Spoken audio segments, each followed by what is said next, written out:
cheesecake po. Berry cheesecake. Tapos, ito. Ano to? Cajun po.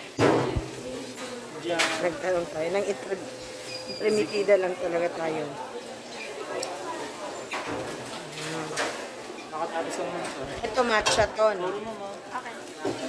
Matcha ton. Matcha strawberry po. Matcha strawberry. For Nicole.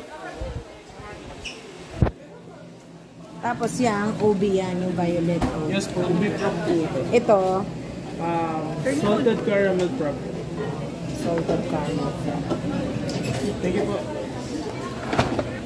Ang kagandahan kay Zeus, affordable siya. Nasa 100 plus lang. 100. May anong pinakamahal? 130 ang pinakamahal.